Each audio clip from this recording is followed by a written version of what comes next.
We are off. Welcome to the latest episode of Rallen's Rant, and today I'm joined by UFC fighter Mark Hunt. Mark currently competes in the UFC and was also the winner of the 2001 K-1 World Grand Prix. Anyway, thanks a lot for coming on the show today, Mark, and how are things with you? Good, thanks for having the show. Everything's good. Things are pretty good with me, it's fine. Just talk to me a bit about your early days as a child. You were born in New Zealand, obviously, so what was it like growing up there? Yeah, it was alright. I think it was quite a normal as you'd say. Yeah. Was there any moments throughout your childhood or late teenage years that stood out when you look back on it? Not really. There's a lot of things that I didn't do right, but there's a lot of things that you wouldn't say is normal, but it is. I've read that you had stints in jail, and I'm just curious to know, like, how did you end up in those situations? Was there a matter of circumstance? Was it due to your upbringing? Was it down to where you were hanging out? How did those experiences pan out? Yeah, I think hanging out with the wrong crowds at certain times. So I think that contributed to me being placed in incarceration for a couple of times. So yeah, it didn't. It wasn't a good thing. So at the end of the day, yeah. And how long, if you don't mind me asking, how long were those stints in jail? Well, the first time I got 9.5 months, I think it was, and for aggravated robbery. The other time was a couple of months, I think. So yeah, so they weren't that long at all, but they were quite long at that time. So okay, well, Ken Shamrock came on the show a few months ago, and he spoke about his rough experiences as a childhood, and he mentioned that he got stabbed when he was, I think, 10 or 11. And I'm just wondering, through experiencing these hardships during your youth and as a teenager and when you're grown up, do you think that makes you mentally tougher than most other people? And if so, why? Well, I mean, growing up, coming from nothing, it kind of, helps you good for anything, really. So, I'm used to having not much at all, to be honest, and worked to a point to where I'm here today, which is still working towards getting better. But I appreciate a lot of the things I've done, I've accomplished, and I've gone through. So it's made me a better person from what I used to be. So So it does help you get a lot stronger and make you think differently about different things. And moving forward, what initially got you started into mixed martial arts, or as you started off in K1? How did that all end up happening? How did you get up into the fight game? Did someone encourage you to do it, or was it your own decision at the time? Oh, well, I was in an altercation outside a nightclub, and my first trainer was one of the bouncers there, so so he actually I met him after the altercation, and he actually saved me from being arrested, and then 4 days later I was actually fighting in that same club, which was pretty good. So yeah. Well, so you didn't have really any other options. It came from the altercation as a bouncer that led to an opportunity. Which led to an opportunity. He saved me from being arrested by the police, and 4 days later he asked me if I wanted to compete in his Muay Thai show, and that's how I started fighting. I had my first Muay Thai fight, a few days later, and it was a great experience, and then went from there. And as I previously mentioned, you started off the professional aspect of your career in K1 kickboxing. Yeah, and it eventually I was actually just wasn't taking it any seriously. I got to Australia, and I was still working a full-time job. I actually I won the first K1 Oceania tournament, and then won it. Didn't get a fight for the whole year, and then won the Oceania tournament for the second time, and then that year I won the world title in K1, and got my first work contract in 2001 after winning the world title, and signed my first work contract ever. So I became a professional athlete then, which was kind of new.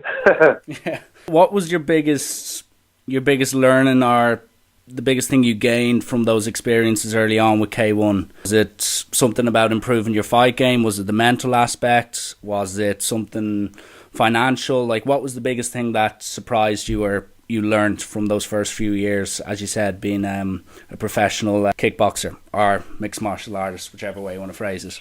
Yeah, well, to be honest, I didn't really learn much. I mean, the only thing I learned from that, and it was later on that I learned that, my first being ripped off by a piece of shit manager. So that's the first thing I learned. That's the first thing I learned. Oh shit, you need to get good people around you and I didn't learn that till later on. Meeting crooked little sharks in those days, wasn't easy. So learning from things like that, it was not a good experience. But that's the first thing I pretty much basically learned. Like, there's a lot of crooked, freaking, shitty ass management out these days. Yeah, it's in every walk of life, unfortunately. But yeah, it's worth noting of. Well, being someone new to the game, it was my first introduction. So And do you feel that by being maybe exposed to different elements of mixed martial arts and kickboxing, and some of the rules in K1 are slightly different to what people see nowadays in the UFC, was it important for you to start off your career being a bit more diverse with your game? Did you be able to bring some of the skills you learned there into the UFC in future years, or was it very much a case, as you said, you basically didn't learn a huge amount and you just adjusted to whatever was put in front of you? Well, I had to. I mean, I came from a striking background predominantly, and I didn't know anything about wrestling. I didn't even know anything about martial arts until I actually was offered a fight against a guy named Fujita. But sorry, I'm just playing a game at the moment. I'm playing a game. I'm trying to conquer this. I'm just playing Warhammer at the moment, so I'm just building an army. Multitasking at its finest. I'm trying to multitask. I'm not like a woman. Woman can multitask, but anyway. So what was the question again? I'm just wondering, did the kickboxing element and all the different types of fighting styles, did that lead you to learn a bit more quicker than maybe other people who were fighting in the UFC at the time, due to the fact that there was a more kind of diverse range of skill sets required in K1? And then later on, there was no pride actually even back then. I didn't hear about UFC till later on. I mean, it didn't come to prominence until it was, I think it brought out Pride, and then went from there. So it was only, I went from working from K1. I had a year off because I had an injury. I lost the world title 2002, and I was in talks with a company called Dream. I think I signed with Dream, and then I think UFC was coming from then after they bought Pride out. So then I started fighting for a company in Pride, and then going from there. So. And throughout that period from when you left K1 to before you got your UFC contract, you were with Pride, as you mentioned, but if I'm not mistaken, you fought some big names like Fedor and Overeem during that time. And what was it like fighting those guys in arguably their prime? Well, to be honest, it was a great honor to fight these guys. I didn't know a lot of them were cheating, to be honest. But,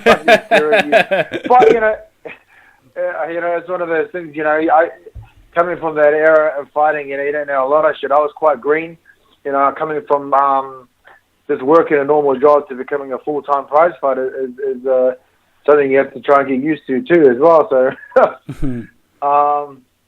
it was quite a good experience. Like I said, I have, I had the chance to spend the, octagon or ring with some of the best fighters on the planet. So, I'm pretty thankful for that.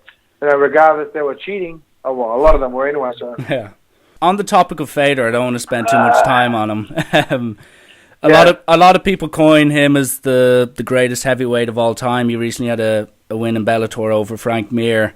Considering that you fought him debatably during his prime, would you put him as the best fighter you've come against, or is it a hard question to answer? Well, I mean, there's I fought a lot of great fighters, but Fedor is one of the best fighters in the world. I mean, you got to give props for his due. I don't think he was cheating. I think, I give him props because he's a great fighter. He beat me when we were fighting, and I can't really say much about that.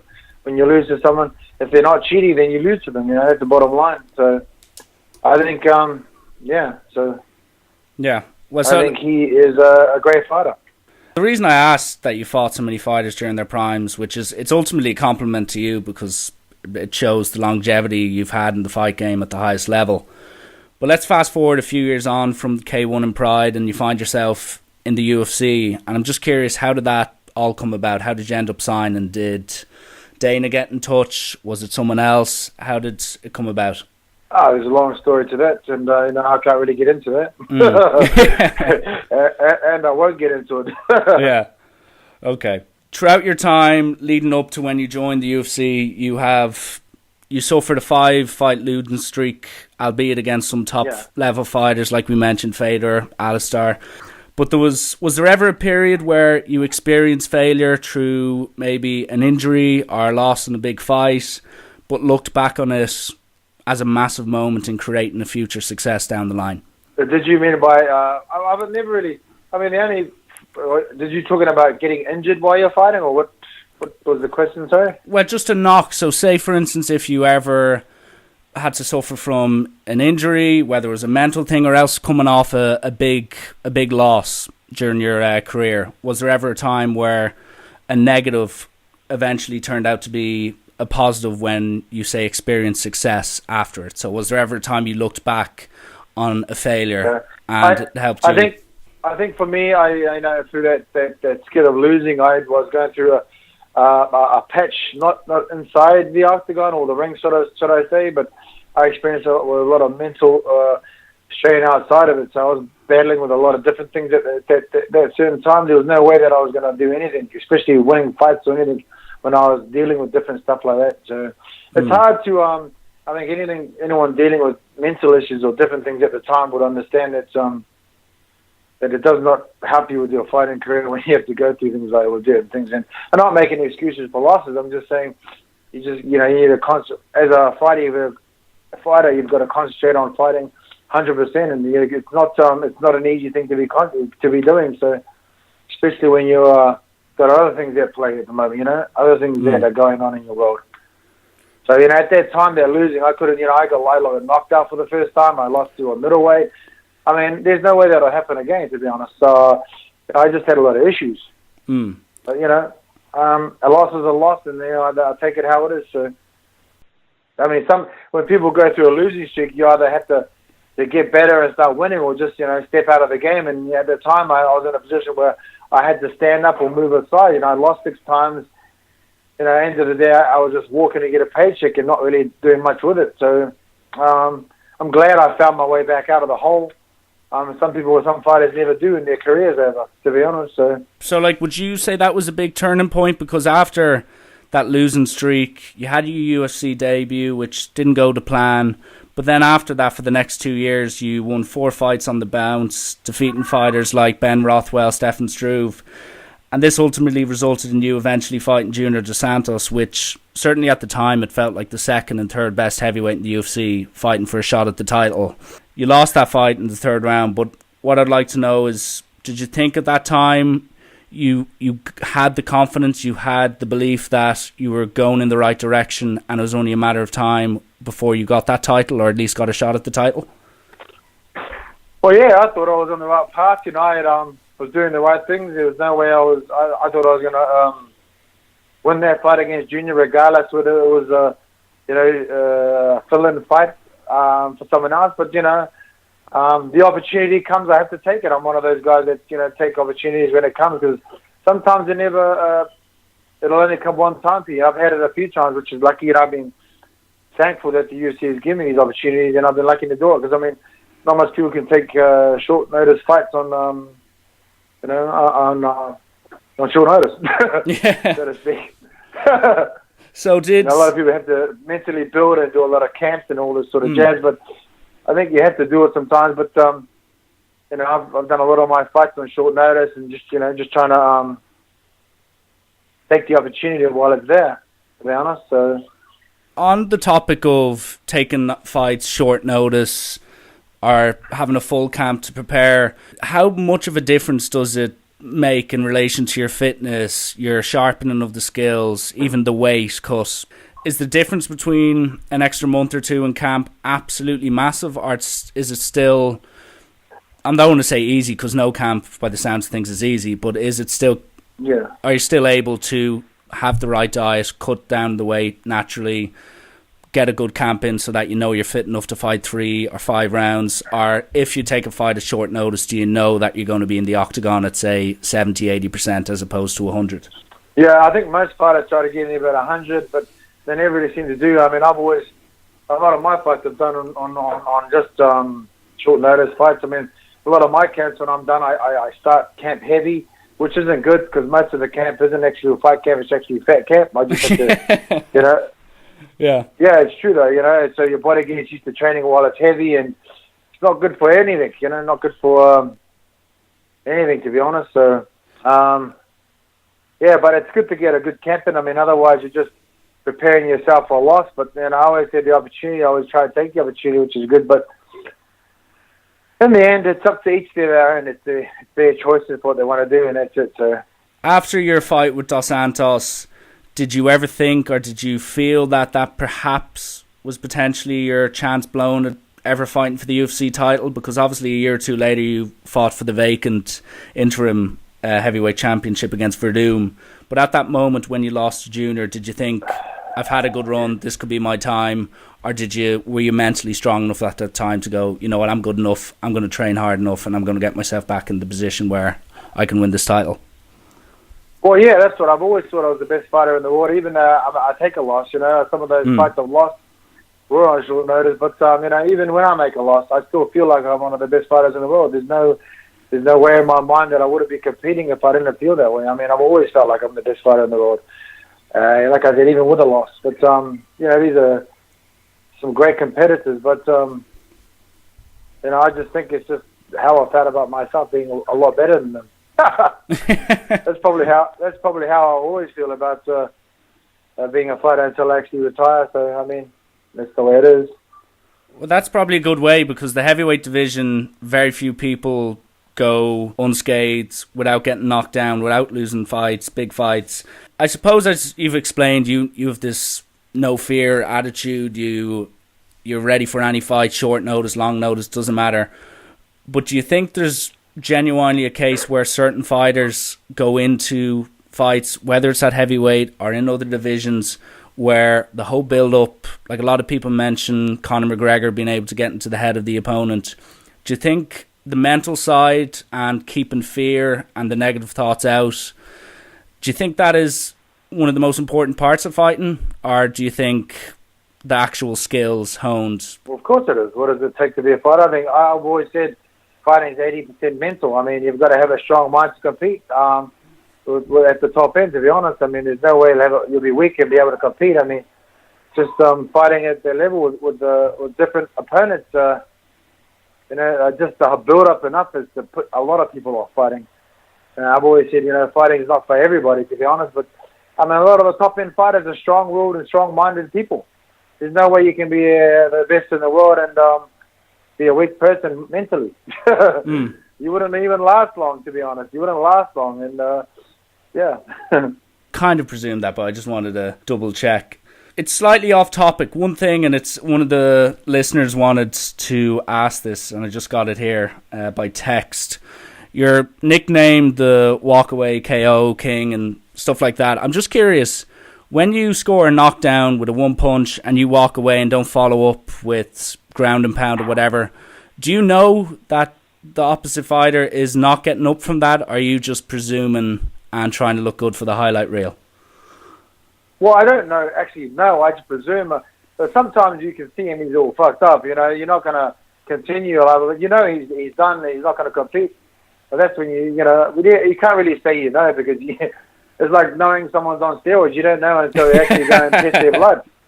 Yeah, I don't actually know. I just, you know, my knowledge and experience of fighting says that he's not, he's not able to compete. Now that means it's all over, which means for me the fight is over to discontinue the assault.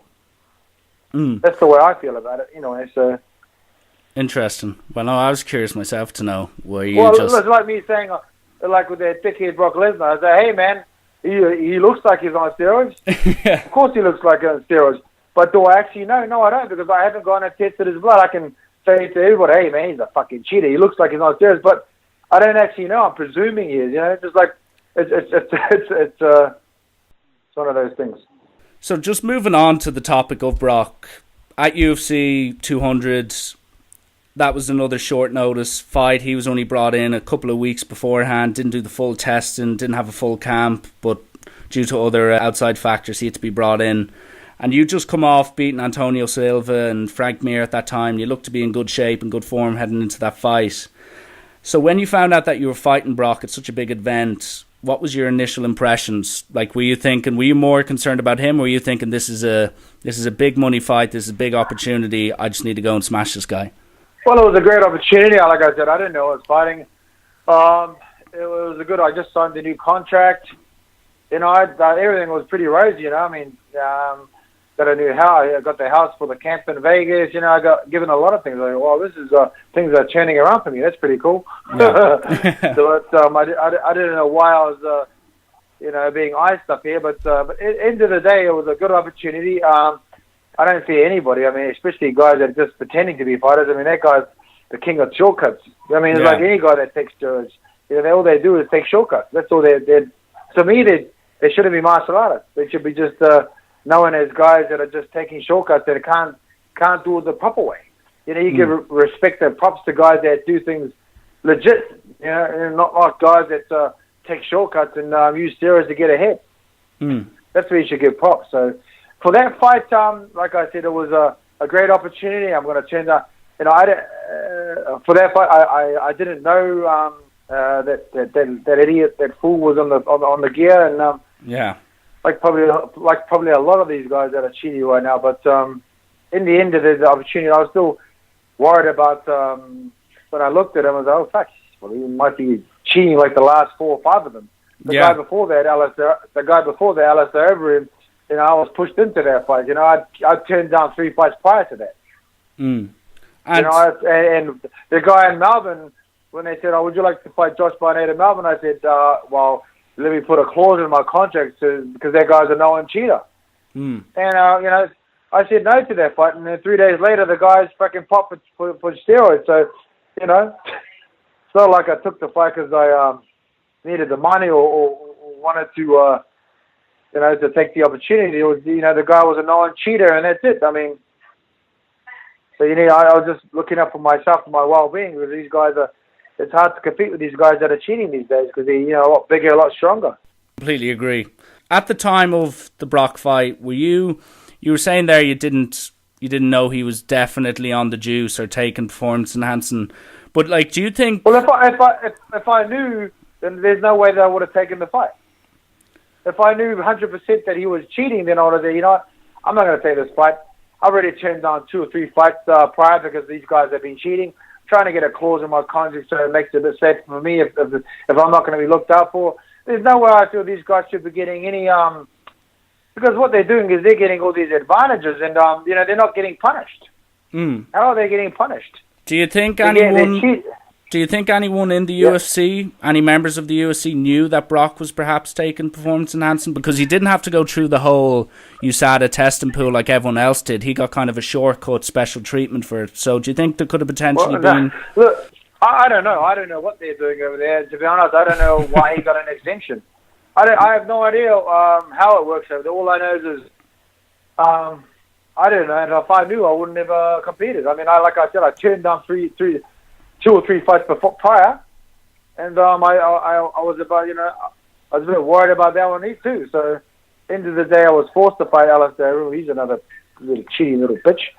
And true though. At the end of the day, these guys. Well, it's true. What am I lying or something? No, they're shortcut takers, and they shouldn't be competing. They're the worst. Like, how do you feel now that it looks like Brock is going to return to the UFC for another fight, and some reporters are suggesting that he could potentially fight the winner of Cormier and Miocic? So do you think allowing people like Brock re-enter the UFC and immediately get a big match hurts the company from maybe the fans and fighters' perspective? Well, I don't know. It doesn't do them any favours because, I just think, a lot of the guys that have been cheating have come back. And there's no legitimacy. I just think, why haven't they punished these or enforced their laws against these cheaters? A lot more. They're just letting them get away with, hopefully. Well, I shouldn't say if someone dies, they're just letting them get away with murder. Because basically, that's what it is when you're cheating using fucking steroids. I mean, no one's died yet, thank God. But sooner or later, someone's going to die, and who's going to be the blame? Are they going to put? Are they going to put it on the guy that was taking the gear, or the guy that let him do it? I don't know, man. And shortly after that fight with Lesnar, he was obviously banned for failing a drugs test, and along with him, other fighters you previously fought, like Overeem Silva, Mur, Verdum, and Dos Santos, all ended up failing drugs tests and were punished by USADA. But it has been reported, and you've even admitted yourself, that you're suing the UFC, and I'm not looking to get into the details of it, but why, in your opinion, do you think the UFC neglect fighter welfare, as there have been multiple complaints from several fighters about the UFC's attitudes towards its own fighters' well-being? What is the problem with them? Why are they not looking after fighters as well as they should be? Man, you'll have to ask him that question. I have no idea. You're asking the wrong person that question. I'm not UFC. I'm just an employee of UFC. I've got 2 more fights left, and then I'm through. So we'll see what happens. You can't ask me that question. You have to ask them. Okay, well, I'll tweet Dana. To be honest, though, see what happens. Ask Dana. He might tell you. Yeah, I might be holding my breath for a substantial amount of time for that one. But you recently said that, and you just said there, that you intend to see out your contract with the UFC, and then you plan on moving on. Is that your own? Go on. Sorry, keep going. Keep going. Is that your own decision? Have you made up your mind, or is it down to the fact that your relationship with maybe the UFC is past the point of no return?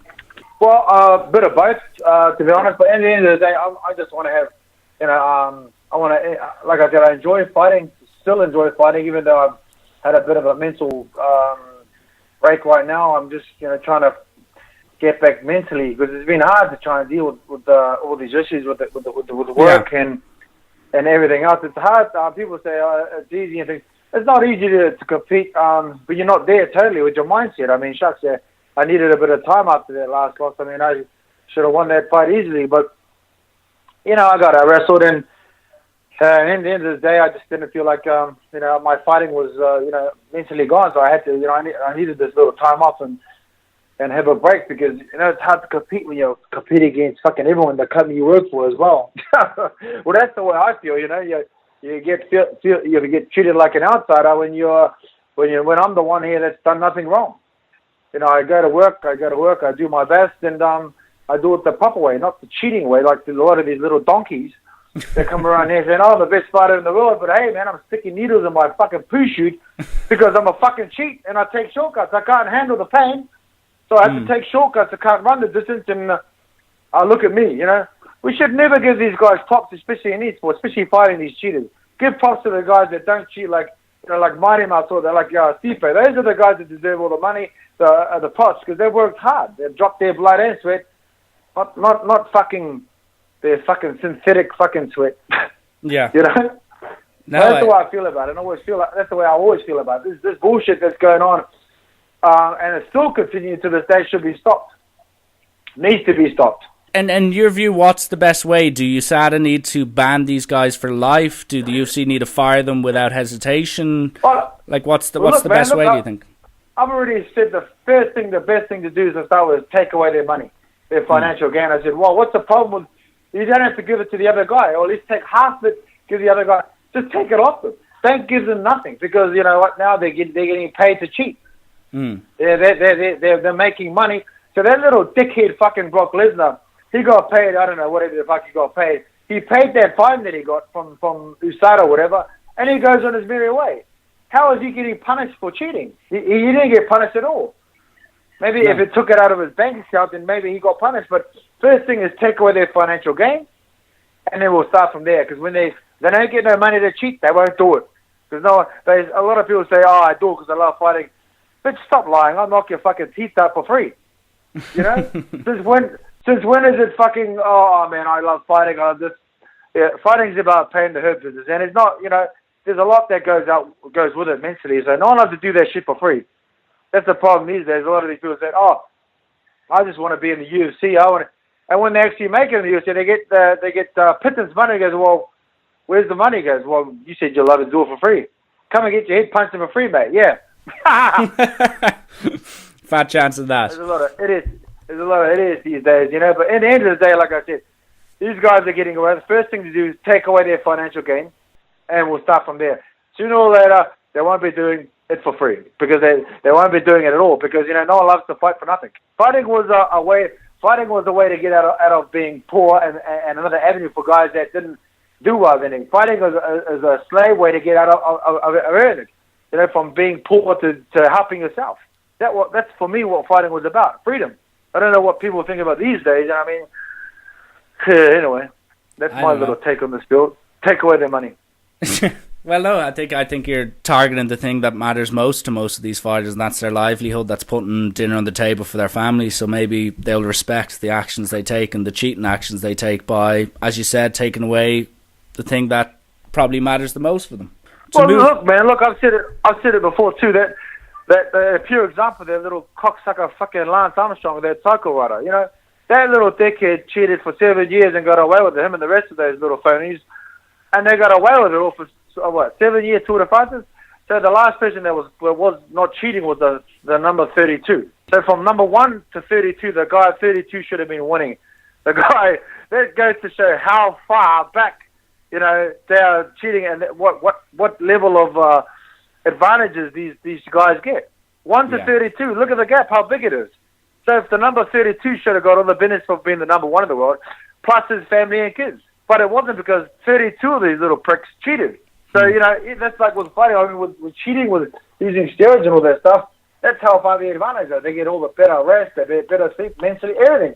So, you know, I think the first thing to do is take away their financial gains, and we'll go from there.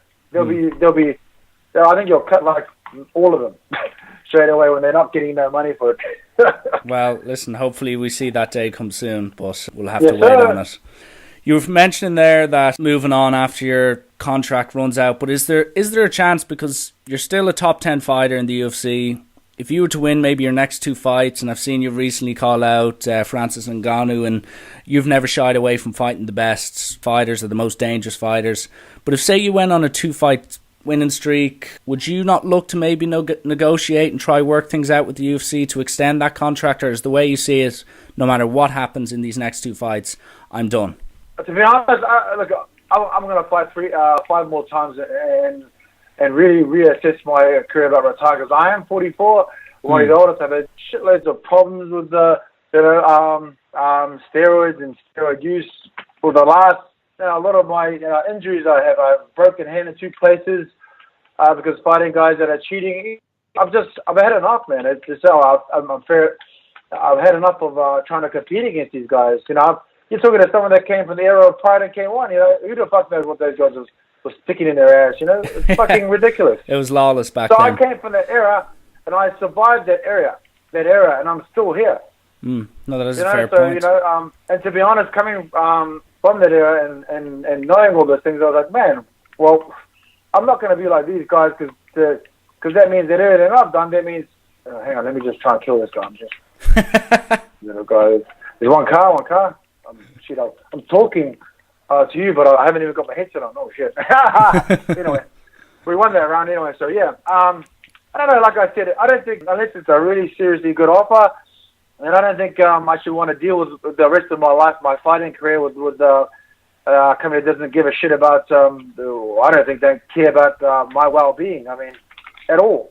That's the way I look at it. I mean, or not enforce the laws, or or put harsher penalties, or a $250,000 fine or $500,000 fine is not even close to being enough. If I lose an eye or I lose my life or something, there's no way that is even close to being punished with these guys. These guys are getting away with everything, and I need to keep addressing this issue, and keep trying to fight for an even playing field.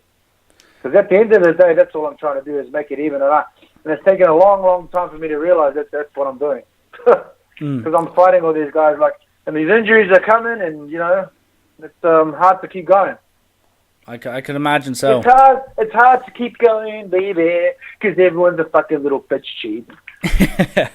So what does, the last thing I'd like to ask is, what does the future hold for you? Like, what does the future hold? Do you see yourself fighting for much longer?